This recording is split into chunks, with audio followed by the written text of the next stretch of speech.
I'd like you to turn with me in Hebrews chapter 11. Maya po natin ang salita ng Panginoon for our meditation today. Hebrews chapter 11. And I will be reading from verse 8 to 12. And then we will jump to verse 17 to 19. You there with me? Yes, ma'am. Sabi po dyan, by faith, Abraham, when called to go to a place he would later receive as his inheritance, obeyed and went, even though he did not know where he was going. By faith, he made his home in the promised land, like a stranger in a foreign country. He lived in tents, as did Isaac and Jacob, who were heirs with him of the same promise. For he was looking forward to the city with foundations, whose architect and builder is God. And by faith, even Sarah, who was past childbearing age, was enabled to bear children, because she considered him faithful who had made the promise. And so from this one man, and he as good as dead, came descendants as numerous as the stars in the sky, and as countless as the sand on the seashore. By faith, Abraham, when God tested him, offered Isaac as a sacrifice. He who had embraced the promises was about to sacrifice his one and only son, even though God had said to him, "It is through Isaac that your offspring will be reckoned." Abraham reasoned that God could even raise the dead. And so in a manner of speaking, he did receive Isaac back from the dead. May the Lord add more blessing upon the reading of His Word. Let us pray. Panginoon, kami po ay nagpapasalamat sapagkat napakabuti mo sa amin. Lord, salamat sa araw na ginawa mo. Dalangin ko, Panginoon, sa araw na ito ay muling makita namin, Panginoon, ang kaluwalhatian mo sa pamamagitan ng iyong mga salita. Dalangin ko, Lord, na ang lahat ng aming mga tenga, ang lahat ng aming mga mata ay mabuksan. And Lord, makita namin ang mga bagay-bagay na hindi pa namin nakikita. Madanaman namin ang kapangyarihan na hindi pa namin nadama, Panginoon.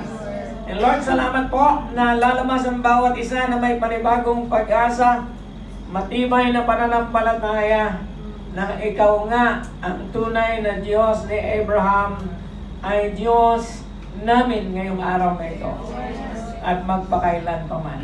Sa iyo ang lahat ng papuri at pagsamba at ang lahat ay magsabi ng Amen. Si Abraham po ay nire-regard ng tatlong religion sa buong mundo. And they are the prominent religions, they are the big religions. Number one is Christianity, the fastest growing religion. We believe that we are the children of Abraham. Maaari mong may pagmalaki na ikaw ay spiritual na Hudyo sapagkat ikaw ay anak ni Abraham ayon pa kay Apostol Pablo. If you are a believer of Christ, you are a child of Abraham. Yes. Pangalawa, ang Islam, they believe in Abraham as well. And higit sa lahat, ang Judaism magpahanggang ngayon, ang religion ng mga Hudyo sa Israel, ay sila yung pinakamatinding naniniwala na ang kanilang ama ng kanilang pananampalataya ay si Abraham. In fact, the Jews were vehemently proud to be the children of Abraham. Kailangan nilang i-rebuke. Ni-rebuke sila ni John the Baptist. You remember? Nakipila sila sa mga magpapabautismo. Ngunit sila ay ni-rebuke ni John the Baptist. Ano sabi ni John the Baptist sa kanila? Sa Matthew chapter 3 verse 9, sabi ni John the Baptist, "Do not brag about Abraham as your father." Huwag mong ipagmalaki na ikaw ay anak ni Abraham. Bakit? Sabi niya, sapagkat ang Diyos, kaya niyang gumawa ng mga anak niya sa pamamagitan ng bato sa dalampasigan ng river na yun. Amen? Because God can make children out of these stones. Madalas po, pag tayo ay nagbabasa ng Old Testament, ay talaga namang iniidolo natin ng mga character sa Old Testament. Sino ang pinakagusto mong character sa Old Testament? Sabi ng iba si David. Okay? Sabi ng iba si Moses. Sabi ng iba si Joseph. Sabi ng iba si Abraham. Alam nyo, maaaring may pagmalaki mo ang mga character sa Bible, but these people are nothing. Because all of them are helped by no other, the God Jehovah of the Old Testament. Bali wala silang lahat kung sila ay hindi tinulungan ng Diyos. Yeah. Kaya ngayong araw na ito, sa pagpapatuloy ng ating serye patungkol sa pananampalataya, I'm not going to talk much about Abraham, although he is the subject of the passage that we have read. But I am going to talk about the God of Abraham. Amen. Ang Diyos ni Abraham.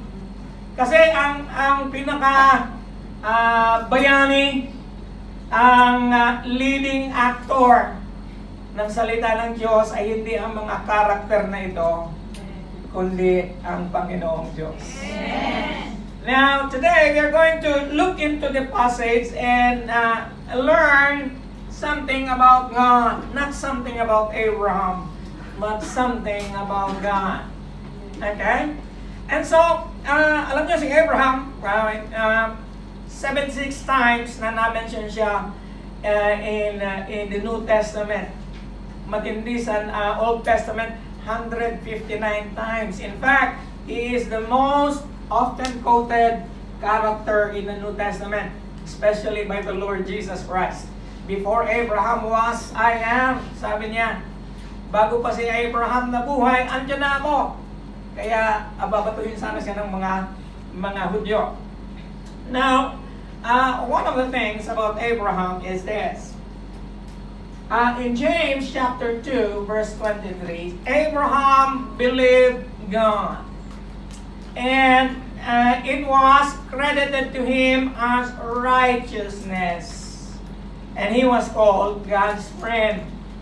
Now the first part of this verse, Abraham believed God and it was credited to him as righteousness, was mentioned 6 times by the Apostle Paul himself. And the 7th time here in the book of James, and another one in Galatians. Na sa mamamagitan ng pananampalataya, dahil naniwala si Abraham sa Diyos, ay na-credit sa kanya. Alam niyo ibig sabihin ng credit, di ba? Hindi po utang yun. Pagka I am going to give you a credit, ipapasa ko sa iyo ang isang bagay na walang, hindi siya utang. I-credit ko sa iyong account. Pag magpapasa ka ng load, you are crediting somebody a load. Kung magpapasa ka sa iyong GCash or sa iyong Alipay, that is crediting something to someone. Okay? Yun po ang ibig sabihin itong credit na ito. So, dahil sa pananampalataya, we are credited with righteousness. Ulit-ulit na natin sinasabi ito in the past 3 weeks. And yet, there is something more about Abraham, more than anything else. He was called the friend of God. Masasabi mo ba na ikaw ay kaibigan ng Diyos? Parang hindi kayo ng worship.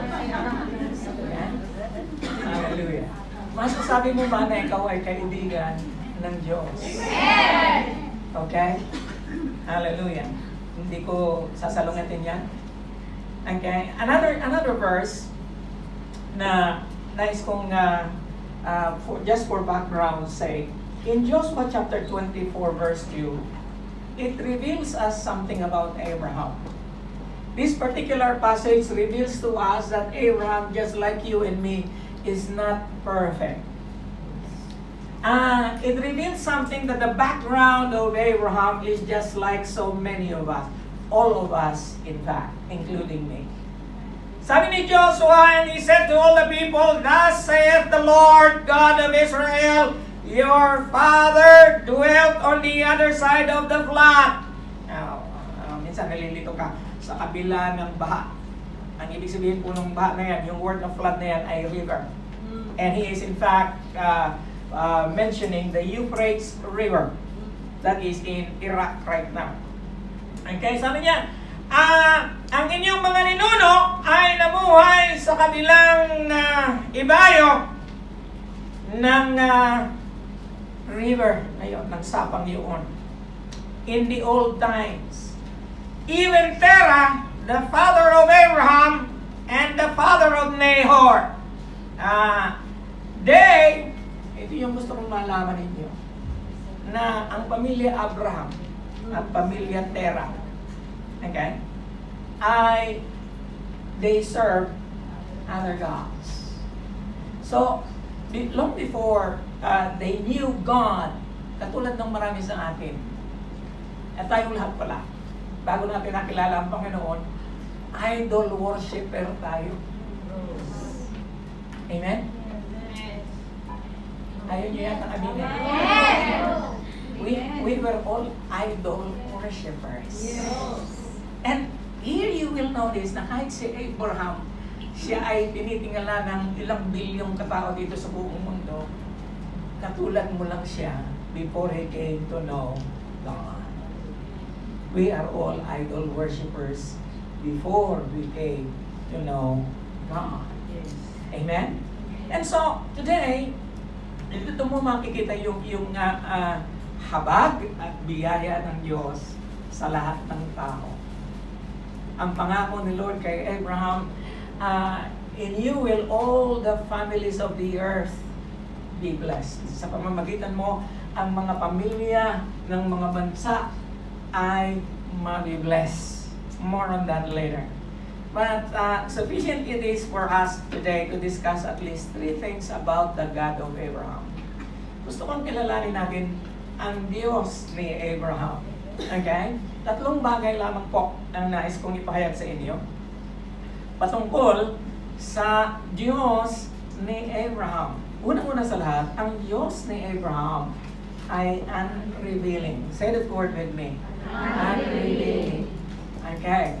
Sabi po sa unang mga talata na binasa natin from verse 8 to 10, by faith, Abraham, when called to go to a place where he would later receive as his inheritance, he obeyed and went, even though he did not know where he was going. Nasubukan mo na bang pumunta sa isang lugar na hindi mo alam? Yes. Okay. Hallelujah. Okay. Si Abraham was called by God to go somewhere. And resident siya ng Ur of Chaldees. Okay? Yung Ur of Chaldees is in present-day Iraq. Is one of the oldest civilizations there is. And kung ihatulad natin siya sa ating panahon ngayon, is more likely like a city like Hong Kong. Hindi nga lang katulad ng mga high-rise building ngayon, pero ang kanyang status is a city. And one of the premier city of the Old Testament times. And I don't know what happened. The Bible is silent how God revealed Himself to Abraham. He might have revealed Himself in a dream, or in a vision, or just a plain word na ipinarating niya kay Abraham. I remember when I was still single in my college days, I passed by a fellowship I forgot the name of the fellowship, but I know the pastor. And you know the pastor as well. His name is Ernie Abelio. Does it ring a bell? Siya ay dating press secretary ni Pangulong Duterte. Okay? Eh, dating ano yun? Dating evangelist yun. Dumaan ako dun sa fellowship nila, nakinig ako ng sermon. I forgot the sermon, but I will never forget what the Lord ministered to me at the end of the service. Siyempre, at the end of the service, mayroong altar call. And I found myself, hindi ko alam kung bakit, pumunta ako dyan sa harap. Maybe I was really drawn to the presence of God, or because of conviction that I heard from the message. Basta, I was there, and I was lifting up my hands, and there were a lot of us in front, okay, during the altar call. One of the associate pastor of Ernie Abelio, not Ernie Abelio himself, came to me and prophesied. Okay? Long before I went to Papua New Guinea, long before, and mind you, I have been telling you, I was the most reluctant missionary when I was in the Philippines. When I was growing up, ayoko maging missionary. I was looking forward for a good career as an engineering student. And somebody laid his hands on me and began to speak in tongues. And a few moments after that, he interprets what he told me. And he said, may interpretation siya. Again, hindi ko na naalala kung ano yung kabuuang interpretation. But I never forgot the phrase. Sabi niya sa akin, you are going to go places. Amen? Long before Papua New Guinea, long before Hong Kong, I was told that I am going to go places. After the service, I went home and I said, that's weird. Because kahit anong panahon noong una na college student ako, I never dream of going to any other place. Sabi ko, kailangan ako ng Pilipinas. Aquino kaya ako? Kailangan ako ng Pilipinas. And so I just brush it off. Not knowing that I'm going to go to Papua New Guinea, not knowing that I will be staying in Hong Kong for the next 30 years. Hello, next year, 30 years na ako dito. Amen. Hello? Now, bakit ko sinabi, why are we saying that God is unrevealing? One of the characteristics of God is this. He will tell you to do something without specifics. I'll say that again. May ipagpapagawa sa iyo ang Panginoon, pero hindi siya magsasabi ng specific. Hindi niya sinabi sa akin na pupunta ka sa Papua, pagkatapos noon, pupunta ka sa Hong Kong, pagkatapos noon, hindi ko na alam. Hindi siya nagsasabi ng gano'n. God does not explain. He commands, He gives you commission, but He does not explain why. Ang mga detalye ng assignment mo, hindi niya ibibigay kaagad. O mga ngako siya. Sabi niya kay Abraham, if you will obey me, I am going to bless you, and I am going to bless the nations that will bless you, and in you, all the families of the earth will be blessed. And yet, He didn't say, you are going to go to Canaan. In fact, the word Canaan is not yet there when Abraham went to that place. Wala pang address noong unang panahon. Okay? In fact, kung pumunta siya sa Bethel, and makikita mo yun sa salita ng Panginoon, and yet, the name of that place is not yet Bethel because according to our record, sino ang nagpangalan ng Bethel sa lugar na yon? Sino? Si Jacob! Hindi kayo nagbabasa ng Bible. You understand? Si Jacob ang nagpangalan ng lugar na iyon ng Bethel, ngunit makikita natin sa salita ng Panginoon that he went to Bethel and Shechem. Those place names are not yet the place names when Abraham went there. Hello? Yes. Amazing, isn't it? You see, God is going to tell you His plan and purpose for your life, but He is not going to tell you the details. You have to discover it. pamilya tayo. Ayaw nyo yan. Nasabi ko na ito sa inyo noon, when I was, laking gulat ko na I was chosen to go to Papua New Guinea. And everybody is excited except me and my wife. I'm not excited. Kapapanganak lang ni John. Okay, and she is about 6 years old. Okay, 7 years old kami nakarating sa ano? No, 7 months. 7 months old. Okay, 7 months old lang siya. Sabi ko, no, I must not be going. Ngayon pa, may anak na ako. Okay, I am happily employed as ministering to one church that I was ministering for the last 4 years. And then, well, may trabaho ako. Hindi naman kami nagugutom. And of all the places na patadalan sa akin, Papua New Guinea, I haven't heard that place. Really. Okay? And then when I opened the Encyclopedia Britannica, kasi wala pang Google noon. You remember? In the 1990s, wala pang Google. I had to go to the library, pick up one encyclopedia, and look for the title Papua New Guinea. And the first picture that came out of that is a headhunter with a bow and arrow. So now, oh my God, who in his right mind is going to go here? And so when I was asked to go to Papua New Guinea, I was really, young as I was, I wanted details. Okay? And ang pinaka-importante sa aking detalye, magkano ba ang sahod doon? Ang laging sagot sa akin ng Pastor Perez, sabi niya, huwag kang mag-alala, iingatan ka nila doon. Okay? Nasa airport na kami, yung pa rin tinatanong ko sa missions director namin, si Pastor Lagasca. Sabi ko, Pastor, magkano ba ang tatanggapin ko pagdating ko doon? Sino ba magpapasahod sa akin? Ganun pa rin, parang nagkaisa sila na ganun ang sagot. Iingatan ka nila doon. And then ang last na pahuling salita niya sa akin, pag nakarating ka sa Papua New Guinea, huwag ka nang babalik.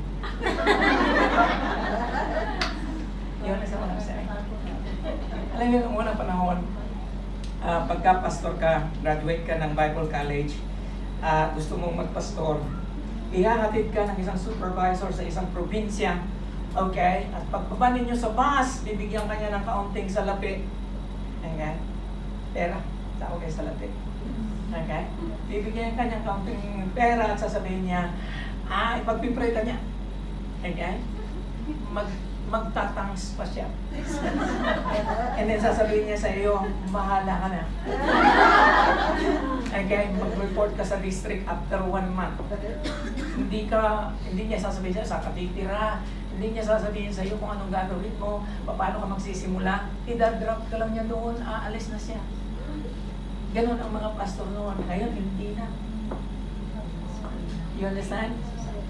Hello? Yeah. Kaya mas effective ang mga pastor noon kaysa ngayon eh. And I'm so glad na abutan ko yung mga pastor noon at saka ngayon. I can see the difference. You see, sabi dito, he didn't know where he was going by faith. Expression namin lagi noon, by faith kasi kami eh. Hindi mo na maririnig yung experience, yung expression na yan ngayon. Okay? By faith kasi kami ngayon, kasi kami. Anong ibig sabihin pag sinasabi mo na by faith? Kami ay nagtitiwala sa Diyos ng ano? He is going to show us the way. He is going to give us the finances. He is going to take care of us and He will be with us. Amen. That is what it means when you say, I am living by faith.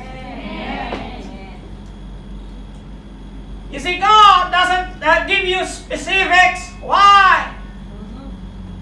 Because if God is going to give the specifics, And he will tell Abraham, Abraham, you are going to live in tents. Hallelujah. You will be a stranger in a foreign country. Do you think Abraham is going to go? No. Parang katulad ba nung ni Bishop Nyanja, dinala niya ako sa Uganda doon sa ground zero ng AIDS. Eh sabi ko, bakit hindi mo sinabi sa akin na dito pala nagsimula ang AIDS? Eh kung sinabi ko sa iyo, hindi ko at pupunta.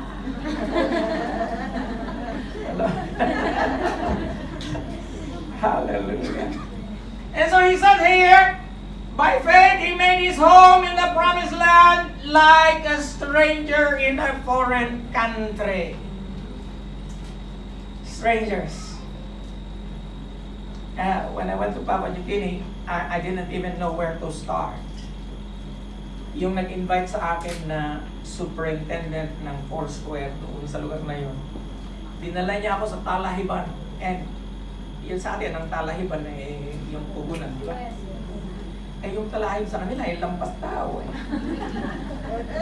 Nung nasa gitna na kami, kinuha niya ang aking kamay at sabi niya, mag-pray tayo. Nag-pray kami, and then pagkatapos ng aming prayer, sabi niya, ito lahat na lugar na itong magtatayo ka dito ng school. Sabi niya, may funding ba tayo? Wala. Basta, sabi nila, engineer ka. Sabi nila, engineer ka, kaya ikaw pinadala dito.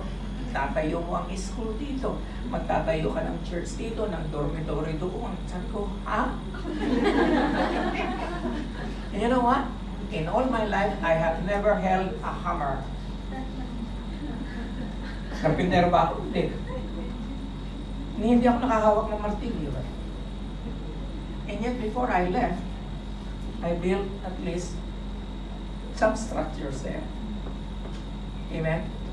Nakilala kami sa buong probinsya ng Enga province.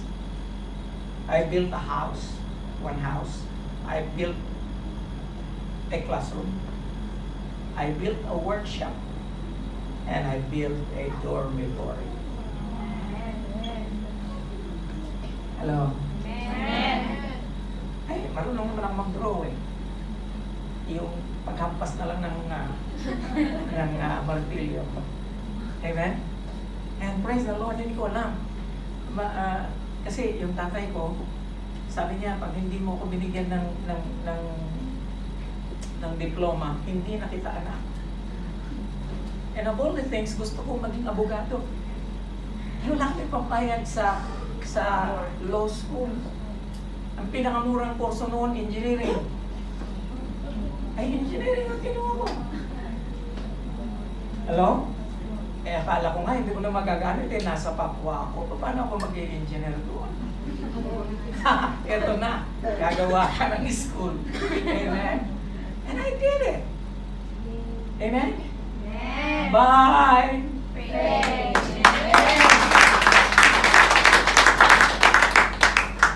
And ako na laging tanong ng tanong, magkano ba ang sahod doon? Siguro gusto ni Lord na ipalala sa akin. 8 buwan kaming walang sahod. In the first 3 months, iyak nang iyak yung asawa ko. Ibalik mo ako sa Pilipinas! Sabi ko, one-way ticket lang tayo. Hallelujah. Kailangan namin gumawa ng kabaong para magkaroon kami ng pera. Literally, kabaong. Nung malaman nila na mayroong karpentero doon sa mission station namin, kaysa sa magbiyahe sila ng 4 na oras para bumili ng kabaong, di ako na. Alam niyo kung magkano? $40 isang kabaong. Eh, plywood lang yun. May nakailang kabaong ako. Amen? It is by faith. You see, my friends, katulad ni Abraham, God is going to tell you something. And I want to encourage you. I want to challenge you. Lord, what do you want me to do in life? Yes. God is going to tell you what you're going to do in life. He's not going to tell you the specifics. He will tell you the specific as you go along. Amen? i-reveal ng Panginoon habang sumusunod ka sa Kanya bit by bit. Ito yung plano ko sa buhay mo. Hello? Hallelujah. You know what? Yung eskwelahan iniwanan ko ngayon, technical school na siya. Amen? Kaya lang ayaw nila akong imbitahin kasi Assemblies of God na daw ako ngayon. Amen? It doesn't matter. Nagawa ko na yung dapat kong gawin. Iba ang magpapatuloy. Kaya hindi natin inaangkin ang gawain ng Diyos. Sa Kanya ang gawain. Sumusunod lang tayo. Okay? And so, sabi niyan, he lived in tents as did Isaac and Jacob, who were heirs with him of the same promise. And then, the writer of the Hebrews added something that the account in the Old Testament doesn't even say. Sabi dito, he was looking forward. Tinatanaw niya ang isang siyudad na ang pundasyon at ang arkitekto nito at ang gumawa nito ay ang Diyos. Amen. Ano ibig niya sabihin nun? You see, God wants us to do something while we are here. But this is not our home. We are just a passing through. Yes. Alam niyo, marami sa inyo ay sumusubaybay kay Charlie Kirk. You remember him? Yes. And I really love this guy because young as he was just 33 years old. 31 when he died. He was very vocal against wokeism and all the madness of the U.S. society. Okay?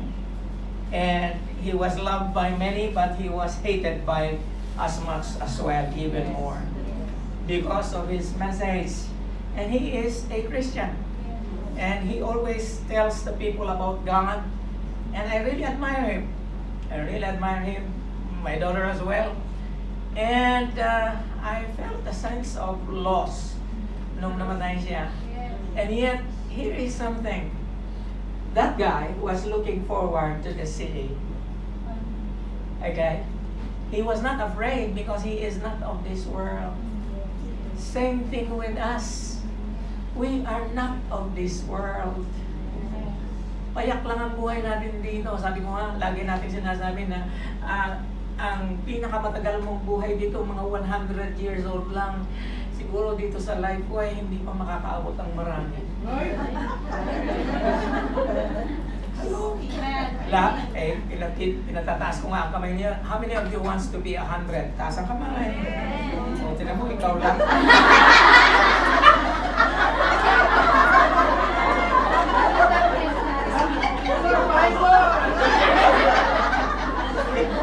We are just a passing through. Yes. Even if you get to 100, you will pass away. Yes. Mag-iwan pa po tayo ng legacy bago tayo yumao. Yes. Amen? Mag-iwan tayo ng legacy. Now, in the Old Testament, you will be, not in the Old Testament, si Stephen pala, in the book of Acts, chapter 7, verse 2 to 4, made this statement. So, Stephen is the first martyr of the church, you remember? Yes. Now, in Acts chapter 7, he said, the God of glory, ang Diyos ng kaluwalhatian, appeared to our father Abraham while he was still in Mesopotamia. Now, Mesopotamia is that region east of Israel today. In Iraq na siya. Yes.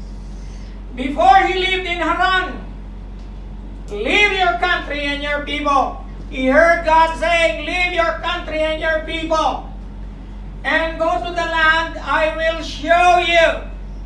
So he left the land of the Chaldeans and settled in Haran. After the death of his father, God sent him to this land where you are now living. Meaning to say, Israel, the land of Canaan. Now, if you are going to look at in the map, it's like this. Ito yung Ur of the Chaldeans or the Ur of Chaldees. This is the Euphrates River. Okay? And this is Haran. Haran is not even yet part of Israel. And then from there, he traveled all the way to Bethel and Shechem. Now, itong Shechem at saka Bethel, hindi pa siya place name nung panahon ni Abraham. Ganon siyang tanda. Amen? And so, makikita mo yung ang distance from here to there is 100 kilometers. From here to there is 100 miles. Now, I search kung ilang kilometro siya. 1,650 kilometers. And he walked on foot. At least ako, nakasakay ako ng aeroplano. Punta na Papua New Guinea. Si Abraham naglakad. Sino ang mas malaking sakripisyo? Siya o ako? Siya. Kasi mas malaki ang pangako sa kanya. Sabit lang ako sa pangako niya. Amen? Now here, ang layo noon, who in his right mind will begin to obey God? Ang dami nga natin, every now and then, dumarating ka dito sa church, nagpapahayag ako ng salita ng Diyos, hindi ko lang alam, may sinasabi ang Panginoon sa iyo, hindi mo nga sinusunod You understand? Hallelujah. Why is Abraham credited with righteousness? Because it is impossible for him to go without any direction. Sabi ni Lord, I will show you later. Umalis ka muna. Okay? Naranasan mo namang mag-impake, hindi mo alam kung saan ka pupunta. Okay? Kasi sinabi ni Lord, mag-impake ka, leave your place, leave your church, leave your religion, and go to the place I will show you, which is still in the future. Hello? Ano yung sisisihan mo na naging member ka ng Lifeway? No. Pwede ka nang umalis. Amen? Abang maaga pa. Abang maaga pa, yes. Abang maaga pa. Amen? From Ur of the Chaldeans, nag-stop over muna sila sa Haran for a few months perhaps. And then I calculated, and considering the terrain, alam niyo yung terrain, yung daanan, considering the atmosphere, it is desert. Naranasan mo na bang mag-Dubai? Yes. Naranasan mo na bang mag-Saudi? Yes. Wow! I tell you, it is hot. Yes. Very hot. Wala pang air conditioning system noon, but they walk. And so the decision that Abraham did was life-changing. Okay? The hardest journey in life, sabi nila, ang pinaka-mahirap daw na journey sa buhay is not without. It is always within. Okay?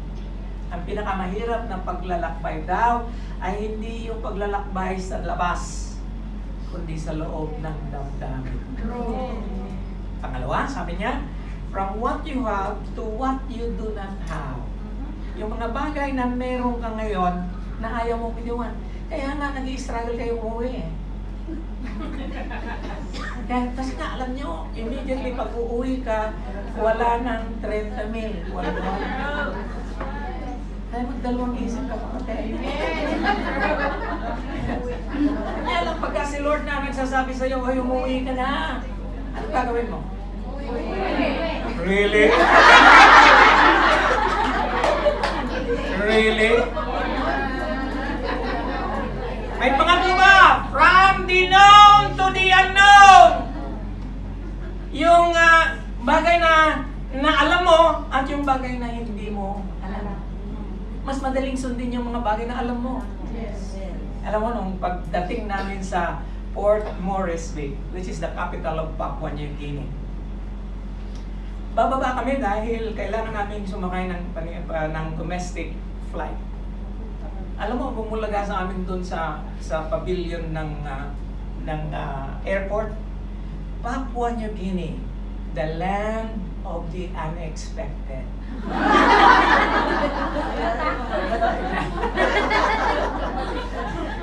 In bold letters nakalagay doon, Papua New Guinea, the land of the unexpected. Wow! Hindi ko alam kung matutuwa ako. Amen? Nung nasa domestic airline na kami, nasa Alapaap na kami, pagdungaw ko na ganoon, wow, para siyang ano to, yung Sahara, yung safari na ganoon, yung kanyang sapa na pinakamalaki, parang ahas. Okay? Hallelujah. Eh kasi domestic airline yung sinakyan namin, may mga nakaganon nga. Tapos pagtingin ko, may daladalang manok. Okay? Try mo yung aeroplano, may nakasakay na. Hallelujah. Paglapag namin doon sa kanilang landing strip, hindi siya airport landing strip lang. Ang sumalubong sa amin yung tribo nung nag-invite sa amin na pumunta doon. Yumakap sa pa ako. Okay? Yun yung kanilang trainings. It is indeed the land of the unexpected. Amen? Hindi ko ini-expect na ganun ang aking welcome. It is from the familiar to the strange. Amen? Kasi kung tatawagin ka ng Panginoon na maglingkod sa Kanya, it is something that is strange. Yes. And many of you, when you were invited to be a part of a ministry, it is something that is strange. It is something that you have never done before. And yet, you have to obey. You want to see the glory of God? You have to obey.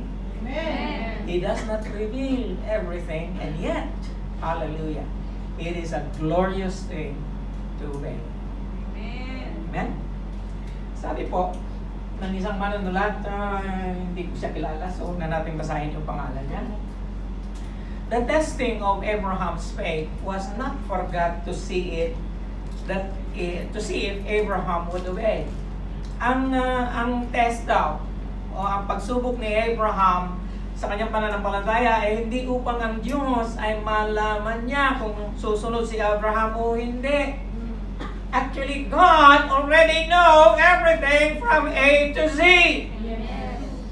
God knows everything in your life from the beginning until the end. And I have to tell you this morning, even if you are discouraged about your Christian life, God did not commit a mistake in choosing you. Amen. Now, ito ang sinabi niya, it was for Abraham to find out if his faith in God will stand the test. It is for our own benefit. Masubukan natin ang ating sarili kung tayo nga ay may mahigpit na pananampalataya sa Panginoon. Looking back, I am so glad I obeyed. Looking back, if I'm going to be asked if I am going to do it all over again, I would say yes. Today, I believe I have learned more obedience because of what God did in the past. I have learned more obedience. And so, if he was, how far was he willing to obey God? How strong was his faith in God? Really? God knows us. He knows what is in our heart. You cannot fool Him. Amen.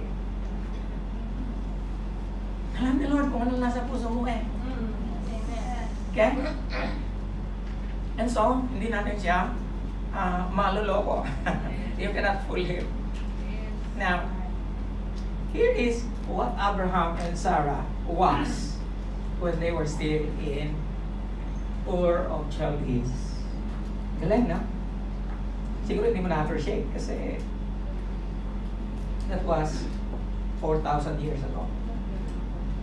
Or 6,000 years ago. Okay? Very serene sila. Magkahawak kamay pa. Sana all. Okay? And, you know, it's the marketplace. Yung Ziggurat. Ziggurat is the temple, this one, where they practice their religion. Okay? Now, sabi ni A.W. Tozer, when faith is obedience, then it is true faith indeed. Pagka ang pananampalataya daw ay sumusunod, abay tunay na pananampalataya. Pero pagka hindi sumusunod, hindi siya tunay na pananampalataya. Hanggang sa labi lang, uy, Kristiyano ba ako? Talaga? Iniwala yata ako kay Jessie. Jesus ba? Okay? Iniwala yata ako kay Jesus. Sabihin mo kaagad, alam mo ba? Katulad mo lang ang demonyo, naniniwala din sila. Even demons believe. Kaya lang, mas mabuti pa yung demonyo, naniniwala sila, nangangatog pa. Amen? Because faith without works is dead. Now, ganun sila noon. Ganito sila pagkatapos. Now, kung ikaw tatanungin ko, saan mo gusto mabuhay? Doon sa una o dito? Kaya sumagot.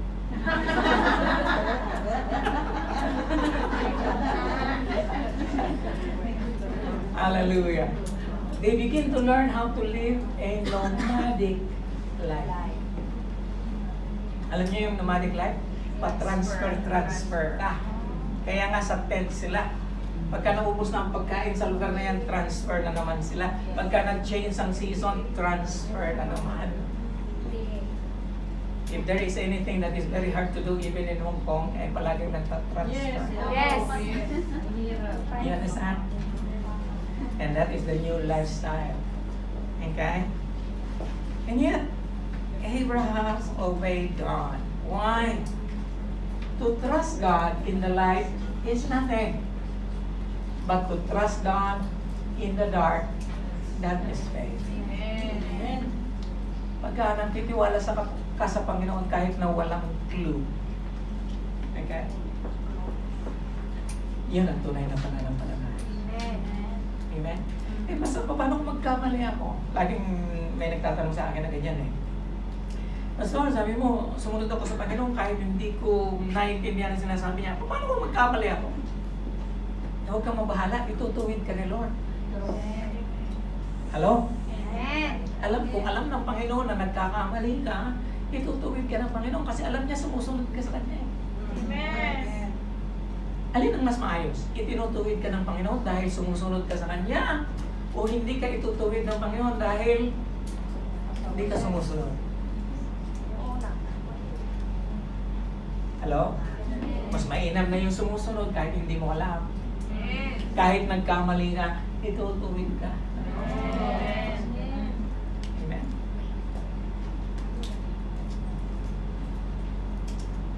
This brings us to the second. Pakalawak lang tayo.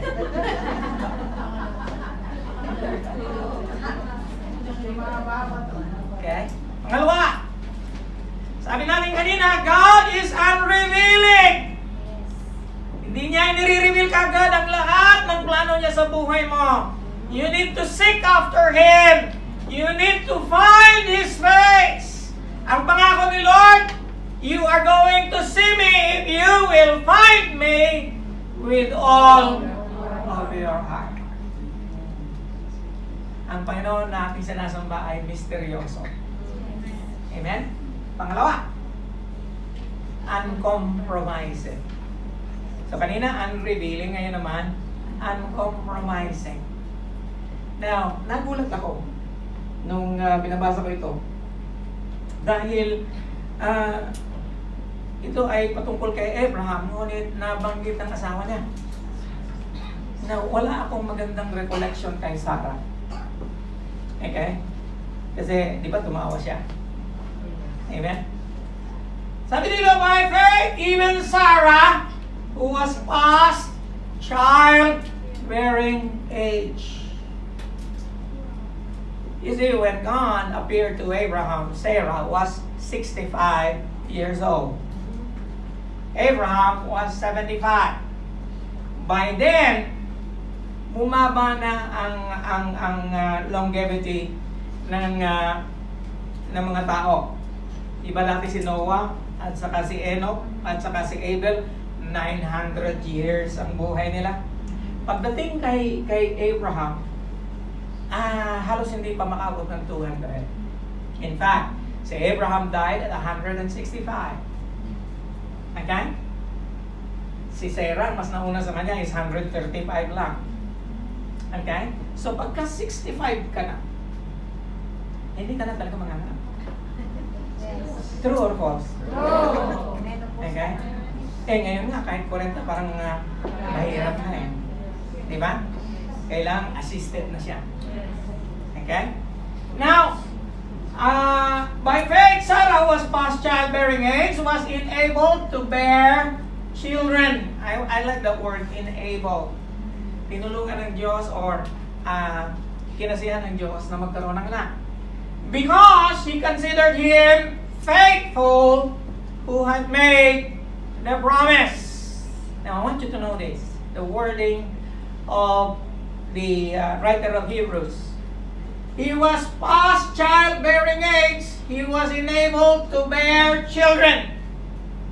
Bakit hindi niya ginamit yung word na child? Bakit children? Samantalang iisa lang naman ang naging anak ni Sarah, si Ismael. Remember? Si Isaac pala. Si Ismael ay anak ni Hagar. Okay? So, isa lang ang naging anak niya. And so, because He considered him faithful, who made the promise.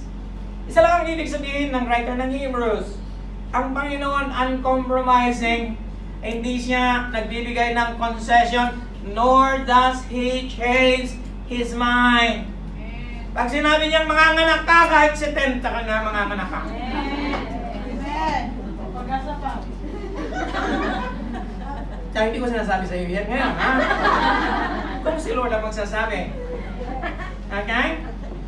Now, nor does He change His mind for expediency, meaning to say, for convenience or practicality.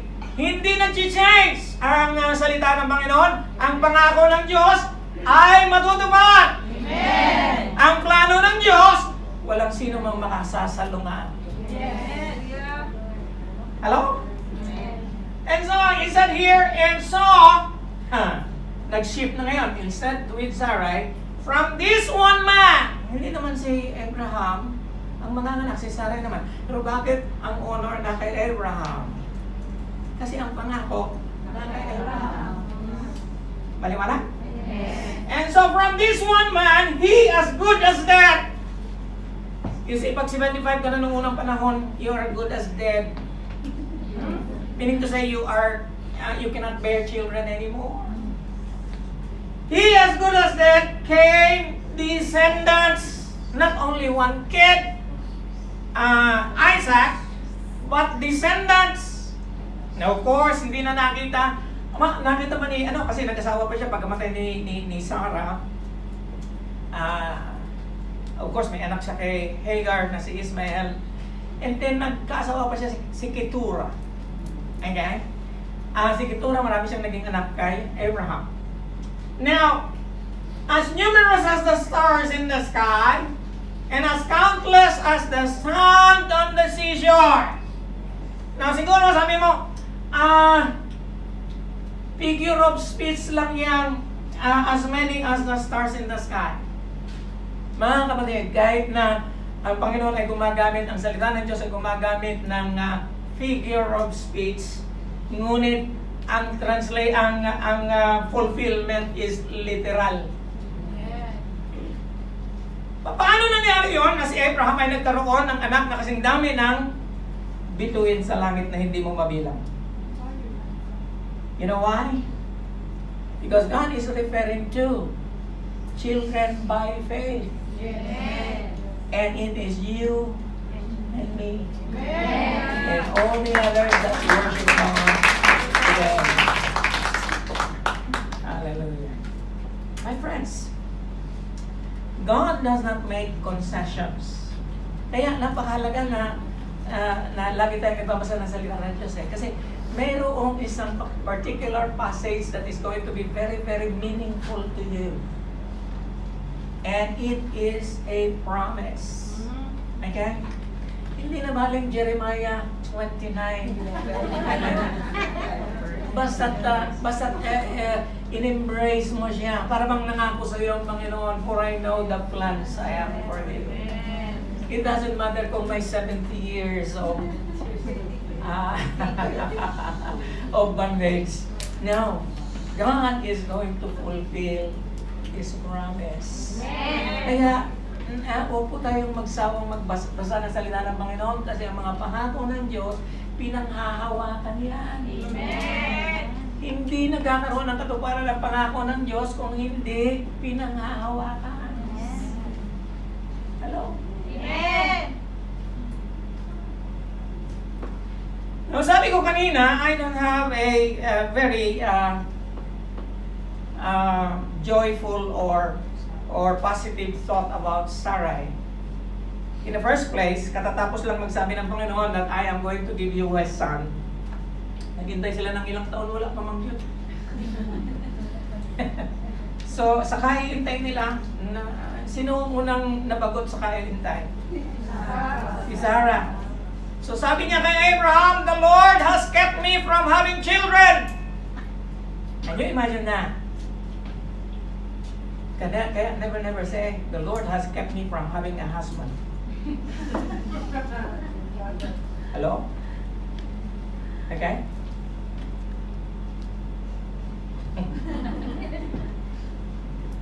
May illustration sana ako. Hindi na sabi. The Lord has kept me from having children. Go! Sleep with my slave. Si Hagar ito. Perhaps I can build a family through her. Now, of course, pumayag si Abraham. Chance na. Na kailangan ko ipaliwanag ito. Ano? Bakit nung unang panahon, yung alipin pwedeng ipasiping sa asawa? Kasi nung unang panahon, yung alipin is not regarded as a human being, but an equipment or something that can be bought. Okay?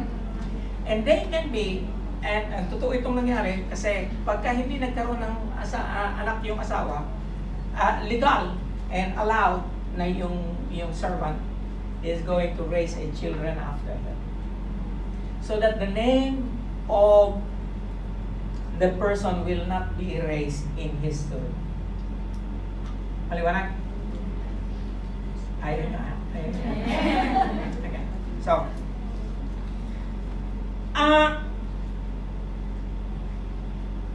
si Sarah, parang hindi siya ganun ka-convince that God is able to give them a child. And so, katulad ni Sarah, pinutulungan ng natin ng Diyos na matupad yung pangako niya sa atin. O yung matupad yung pangarap natin, pinutulungan natin ng Diyos. O eto na Lord, mayroon na nag-light. Okay, pinusuan pa ako. Blue eyes pag yun. Ito na siya. Okay? Kasi nag-pray ako kung sino muna mag-like siya na.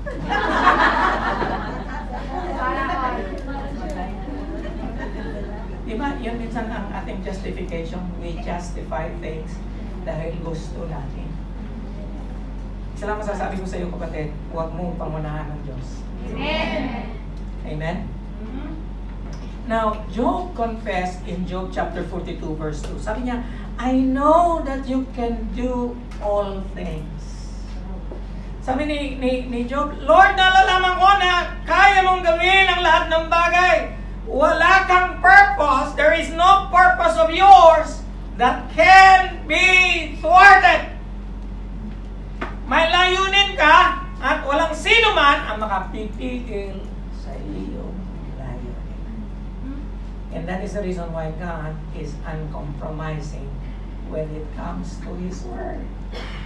Either susunod ka sa Kanya, o hindi. Now, madalas, masakit sumunod sa Diyos. Kasi iiwanan mo ang dapat mong iwanan. Amen? And, minsan, you need to cut off ties with someone you dearly love.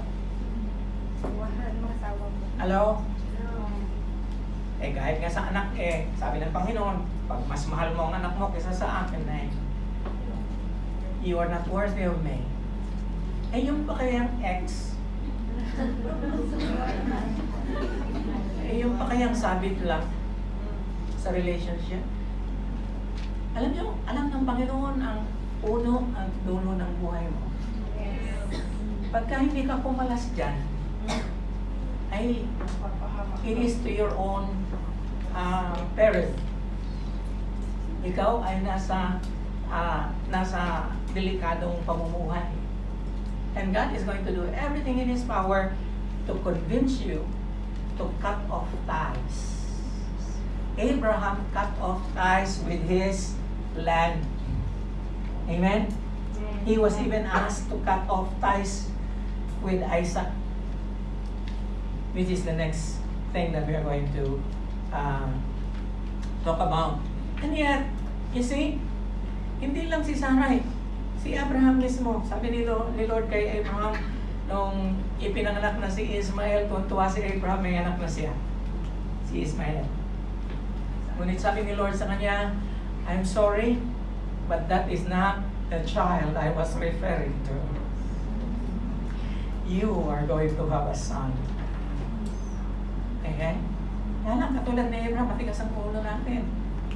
Sabi ni Abraham, God, if only Ismael might live under your blessing.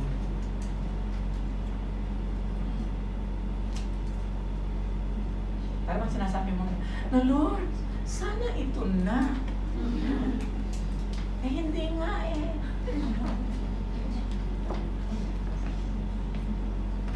Madali, mahirap.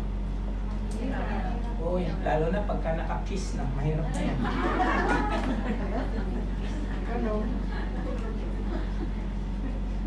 Do you know that a relationship between a man and a woman is not only intimate? Kaya nga sabi, what God has joined together, you become one. The moment na hawakan mo na yan, wala na. Mahirap lang ipagpat, nahawakan mo na yan. Eh, mainit-init pa. May kuryente. Yung iba nga, natitigan lang, hindi na makakawala eh. Yan pang nahawakan, nahalikan. Sabihin na natin, nahipuan. Pastor, napakagarapal. Totoo o hindi? Totoo. Masakit o hindi? Masakit. Lalo na doon sa totoo. Yes. Kapatid. Flee! Sabi ng salita ng Panginoon. Flee fornication. Yes. If you are having a relationship with someone who is not your husband, that is fornication. Yes. And if you are fornicating, you cannot go to heaven. Yes. Hello? Ay, nagsasaya ka ng oras dito sa church. You have to repent. Yes. Ang sabi ni Lord, Lord, kung pwede lang sana, pagbigyan mo na lang ako. Si Ismael na lang good. Sabi ni Lord, tumahimik ka. I am going to bless Ismael kasi galing sa iyo. But he is not going to be the one that is going to inherit the promise. I have someone better for you. Bakit kaya si Lord? No? Laging pagka siya ang nag-o-orchestrate, it is always better. Amen? Hallelujah. Kaya huwag ka laging nagmamadali. Gusto ko rin na ako. It's okay. Okay. Si Miriam nga nagkaasawa pa. 50 na. Si Miriam natin. I'm not talking about Miriam in the Bible. Amen. And Pastor Pablo, naglilingkod na sila sa Panginoon. Masaya ba siya? I think so. Tumaba eh.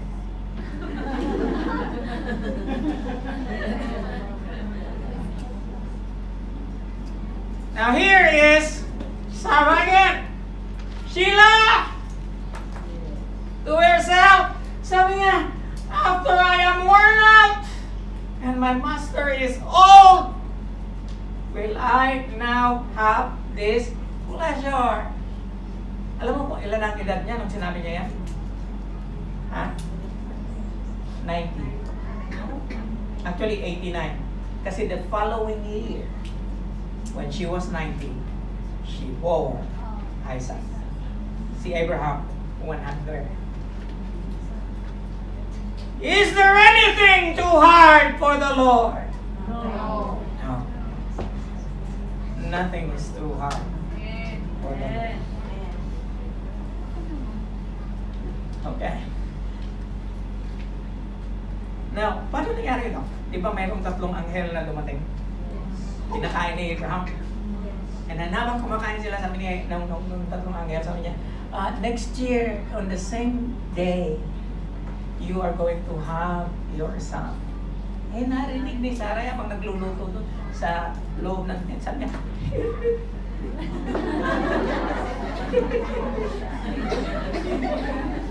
okay. Sino nagbigay ng pangalan kay Isaac? Si Lord. You're going to name him Isaac. Bakit Isaac ang pangalan niya? Kasi tumawa ka. Because the meaning of Isaac is laughter. Kaya huwag kayo nagtatawa sa Panginoon. Okay? Kaya huwag niyong pinagkikibit balikat ang mga mensahe na narinig niyo Sunday after Sunday after Sunday. Gusto mong mapatupad ang pangarap mo, na pangarap na inilagay ng Panginoon sa puso mo, you better get going and obeying God. Amen.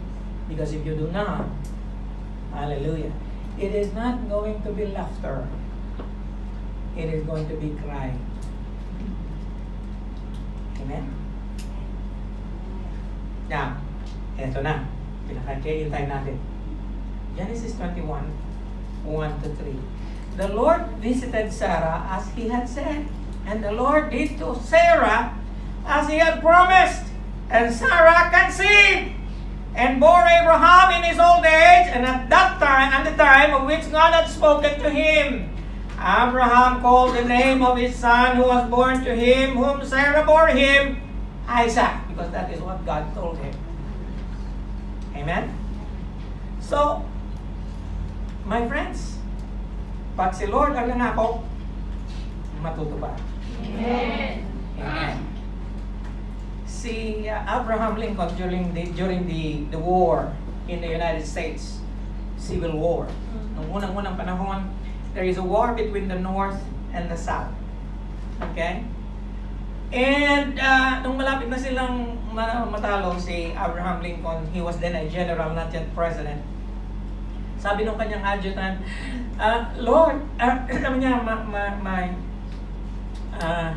sabi niya kay Abraham Lincoln, would to God that He is on our side.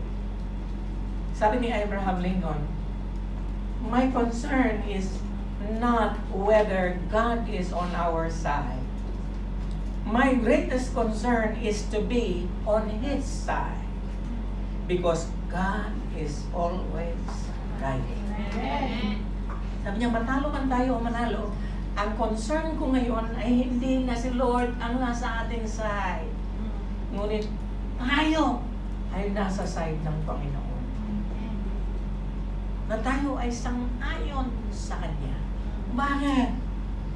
Kasi lagi siya tama. Amen. Kakampi mo ba si Lord kung hindi tama ang ginagawa mo? No. Sorry na lang yun. Hindi mo kakampi si Lord. Pero pagka tama ang ginagawa mo, sumasang-ayon ka sa Kanya, kakampi mo siya. Amen? Okay pa kayo? Amen. So, tapusin na lang natin yan. Gusto na lang mo eh. Okay? Hindi ka mas tuloy lang. Amen? Nasa pangatlo na tayo. Si Kuya mo yung katuloy na. Hoy, class na. The Lord is not only unrevealing, the Lord is not only uncompromising, the Lord is unveiling. Nagdadalawang isip ako kung ang gagamitin ko ay unmasking or unveiling. Parang mas maganda pakinggan yung unveil. Kasi yung unveil, belo. Yung unmasking, maskara. Okay? So mas mabuti na lang yung belo. Diba? Diba pagka ina-unveil ka ng kakasal ka tapos, you may now kiss the bride. Unveiling. Amen? Yan yung word unveil. By faith! It's always by faith. By faith, when God tested him, offered Isaac as a sacrifice. He who had embraced the promises was about to sacrifice his one and only son, even though God had said to him, "It is through Isaac that your offspring will be reckoned." Abraham reasoned that God could even raise the dead. Can God raise the dead? Yes. Then you better believe. And so in a manner of speaking, he did receive Isaac back from the dead. Now, minsan, pag nangusap ang Panginoon, counterintuitive siya. Now, ano ibig sabihin ng counterintuitive? Minsan, it is against reason. Parang hindi tama. Kasi nga, tingnan nyo, parang hindi tama eh. Nangako ka, Lord, nabibigyan mo ako ng anak, ngayon na may anak na ako. Sinabi mo sa pamamagitan ng anak na ito, ay magkakaroon ako ng descendants as many as the stars in the sky, and now you are asking me to offer him as a sacrifice. Alam niyo kung babasahin niyo ito sa Old Testament, ang sinabi doon, pagkatapos na sinabi ng Panginoon, go to this place and offer your son Isaac as a burnt sacrifice. Alam niyo ang next verse? The following morning, Abraham saddled his donkey to go to the place where God instructed him. Hindi na siya nag-isip. Hindi siya nag-isip na, hindi kaya hyperbole lang ito. Hello? Hindi kaya simile ito, metaphor? Hindi kaya figure of speech lang ito? Hindi eh. Alam nyo, si Lord hindi siya nag-hyperbole. Pag sinabi na, yun talaga. And so kahit na hindi mo parang mahirap isipin, pag si Lord ang nangusap, sumunod ka lang. Kaya mo? Tayo lagi nagsasabi, Lord, hindi mo ito kalooban eh. Paano mo nalaman na hindi niya kalooban? Okay? Now, I want to tell you something. Hindi lahat ng mabuting nangyayari sa buhay mo ay kalooban ng Diyos. Yes. Hindi lahat ng masamang nangyayari sa buhay mo ay hindi kalooban ng Diyos. Okay? Ang mahalaga, sumusunod tayo sa Panginoon. Okay? Now, alam ko, hindi alam ni Abraham kung anong ibig sabihin ng Panginoon. Kaya lang, ayaw niyang makipag-discuss. Ikaw, makikipag-discuss ka ba sa Diyos? Ay kung yun ang inuutos niya. You see, ang nasa isip lang ni is positive. Sabi niya, kaya sinasabi ko sa inyo, pagka naranasan mong sumunod sa Panginoon, yung susunod ng pagsubok, madali na. Diba?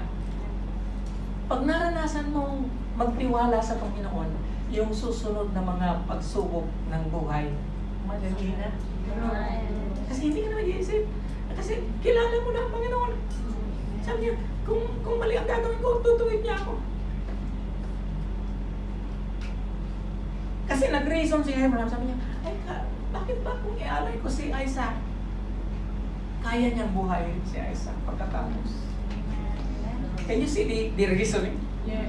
It is hoping beyond the hope. It is believing beyond the natural. Because God said it, I will do it. Amen. Amen? And, ayun ba, the Lord takes pleasure in testing us.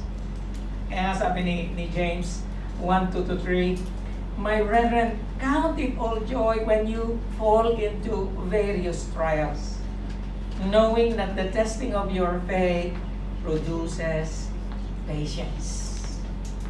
Patience in the things of life, and more so, patience with God. Hallelujah.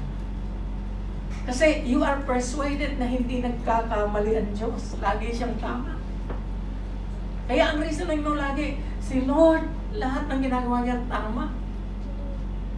Parang hindi ko siya nakaintindihan, pero lagi siyang tama. Lagi naman hindi natin naiintindihan ng Panginoon. Kasi ang pamamaraan niya ay taliwas sa kagustuhan ng ating laman. Amen. Amen? Lagi tayong nag-justify. Sapagkat ako'y tao lang, naiintindihan ako ni Lord. Oy, uuwi naiintindihan ka ni Lord. Pero mali pa rin ang ginagawa mo. Yes. Kahit naiintindihan ka ng Panginoon, I'm very sure naiintindihan niya kung bakit ka nagkakaganyan.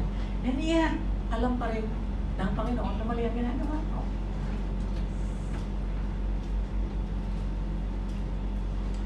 In James chapter 2, verse 21-24.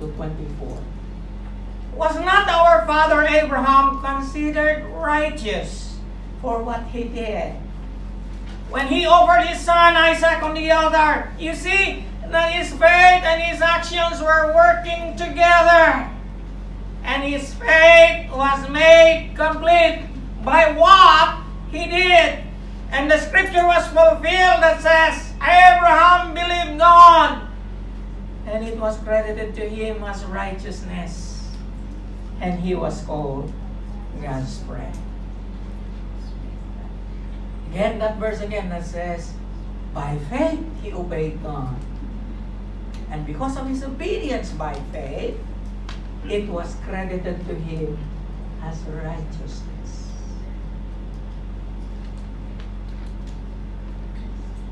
You will never know what you actually believe until that belief is put to the test. Amen? You will never actually know what you stand for, what you hope for, what you trust for, until that faith is going to be tested. Amen? Balik ulit tayo sa Genesis. May time pa kayo? Amen. Okay lang kayo? Amen. The angel of the Lord called to Abraham from heaven a second time. So, pangalawang beses na ito tumawag yung anghel. Yung unang tawag ng anghel, pinigilan si Abraham kasi papatayin niya yung anak niya eh. Diba? How many of you really love your children? Yes. Really? Yes. Paano na lang kung sasabihin ni Lord na i-offer mo yung anak mo sa akin? Nag-iisang anak pa yun. Lalaki pa yun. Amen? Kasi nung unang panahon, talagang ang important child is the son. Kasi yun ang magdadala ng pangalan. Eh ngayon, nung itinaas na ni Abraham yung kutsilyo or yung dagger, papatayin niya yung kanyang sariling anak. And you know, wala pa namang 10 commandments nung panahon ni Abraham. Thou shalt not kill. Okay. So parang wala pa siyang papatayin niya yung anak niya. Sumigaw yung anghel. Stop!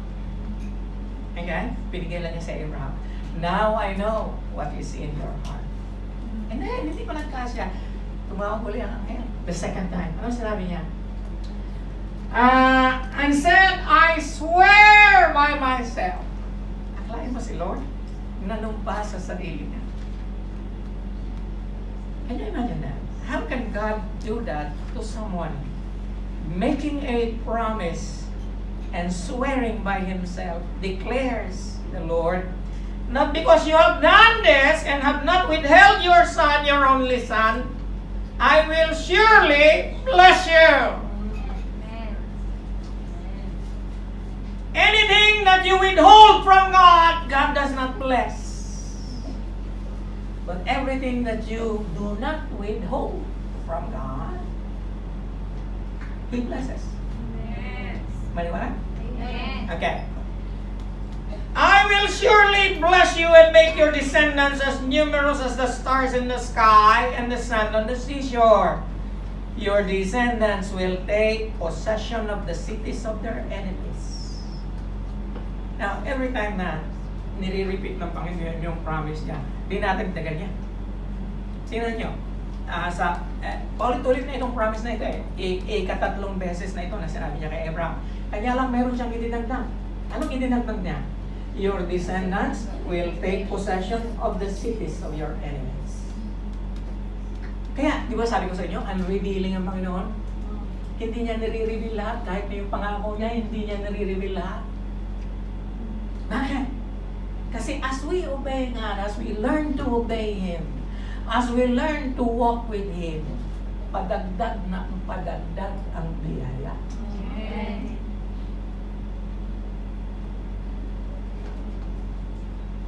You will take the possession of the cities of your enemies, and through your offspring, all the nations on the earth will be blessed.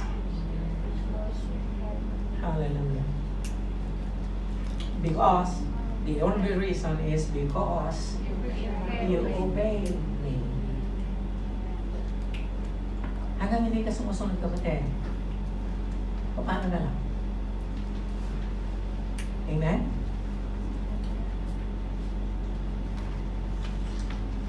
Last slide. Sabi sa tabi mo. Last slide. Hindi lahat ng test galing sa Panginoon. Okay? Gusto ko lang maging clear ito. Sometimes, hindi lang sometimes, most of the time, the devil tempts us. Ang tawag sa testing ng diablo ay temptation. The devil tempts you to destroy your faith. But God tests you to develop your faith. Kasi every time na you overcome, nadadagdagan yung confidence mo sa Panginoon. Okay? Whether you like it or not, our faith is developing. We need to nurture our faith by obedience, without which no man shall see the Lord. No man will please God without faith. Yes. And it is always done by what? By obedience. Amen? Yes. Susunod ka, kapatid. Yun lang, ganun lang siya kasimple. Susunod ka o hindi. Yan ang gusto mong sundin ko, Pastor. Yan pa ang isa. Kasi ang dami na nating napakinggan, hindi naman natin isinasa puso. Kailangan ulit natin balikan yung mga salita ng Panginoon. Ano yung mga requisites niya sa atin? Okay? Now, laging sinasabi ng maraming pastor, ginawa na ng Panginoon ang lahat sa iyo. Oo naman, yan lang, may gagawin ka pa rin. Okay? Kasi nga sabi ni Santiago, faith without works. And alam nyo, napaka-sinister nitong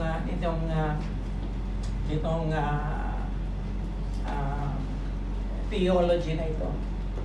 Yung tinatawag nilang extreme grace.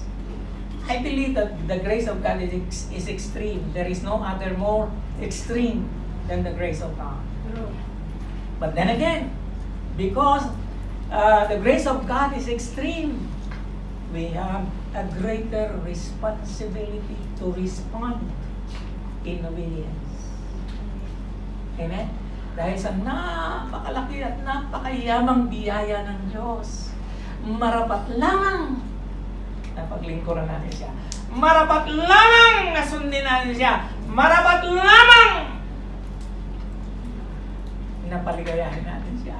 Amen. Amen? Amen. Hallelujah. Tignan nyo. Dapat sana ang example ng writer ng Hebrews ay New Testament people. Kahit si Apostol Pablo na lang. Hindi eh.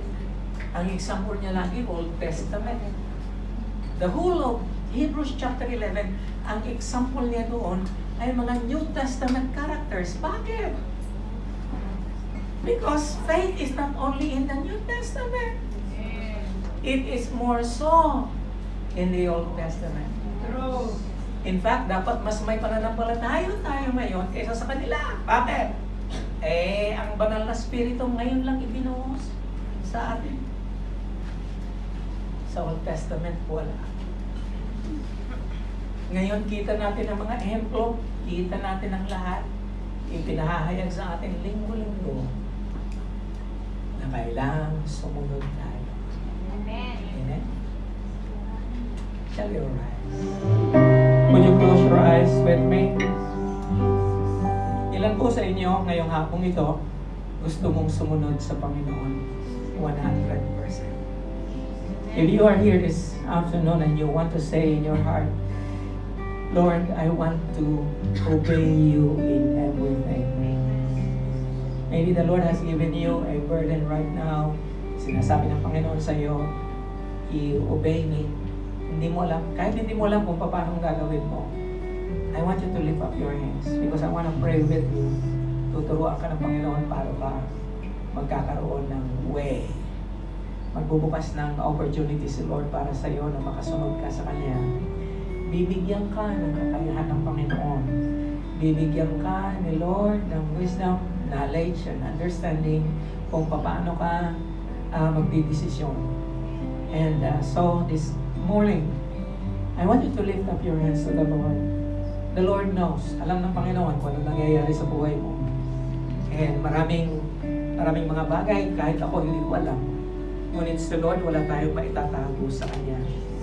And so kung ngayong araw na ito, dahil sa mga sinabi ko kanina, nasaktan ka, or nagkaroon ng kabigatan ng iyong puso, dahil nga gusto mong sumunod sa Panginoon. I wanna pray with you, kapatid. Kapatid, mahal ka ng Diyos. Kaya mo narinig ang dapat mong marinig kasi mahal ka ni Lord eh.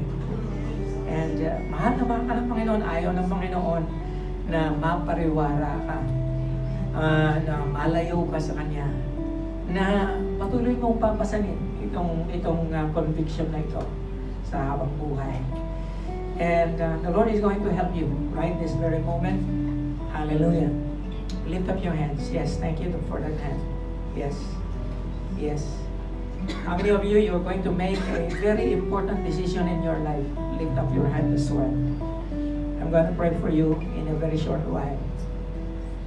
Tayo po'y manalangin. Panginoon, nakikita mo po ang aming damdamin.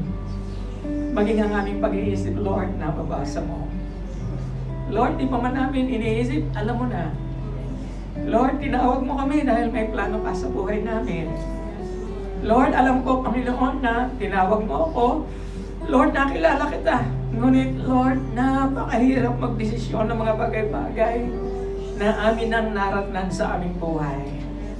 Lord, dinadalahin ko sa mga sandaling ito ang lahat ng nasa dalawang nag-uumpugang bato. Whether to go or not, whether to release or not, whether to receive or cast away.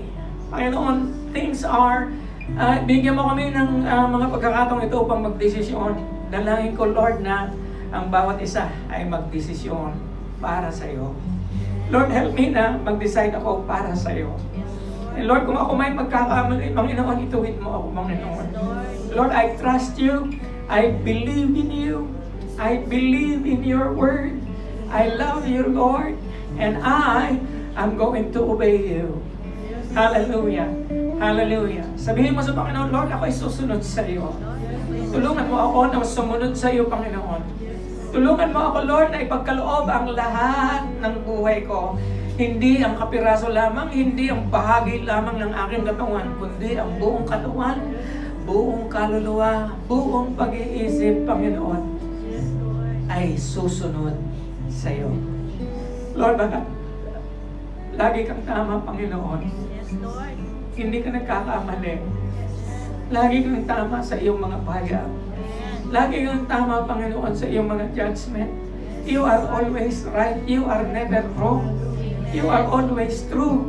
And you are always faithful. Lord, napakatapat mo sa amin. And lagi, Panginoon. Hallelujah. Ang bottom line ng lahat ng ito ay dahil mahal mo kami. And so, Lord, hallelujah, kahit di ko naiintindihan. Sabihin mo sa Kanya, Panginoon, kahit di ko naiintindihan kung paano at ano ang gagawin ko, Panginoon. Lord, turuan mo ako na sumunod sa iyo. Salamat, Panginoon. Salamat, Lord. Kapatid, ako na lang mananalangin para sa iyo. Lord, I pray for the cleansing of the heart this morning.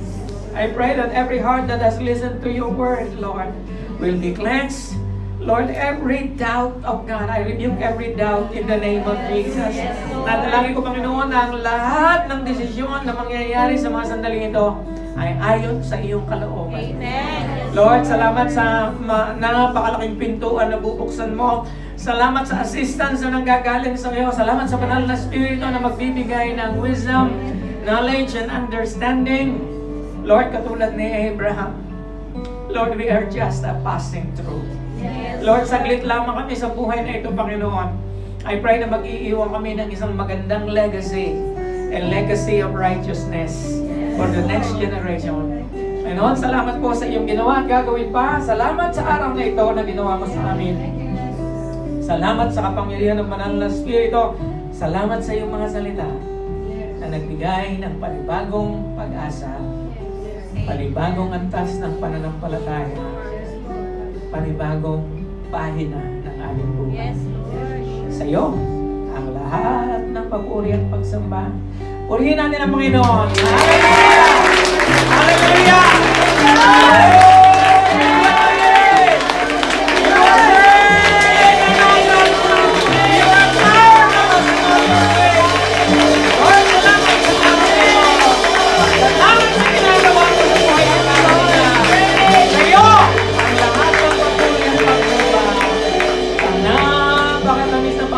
Panginoong Jesus, and everyone would say, Amen. Amen.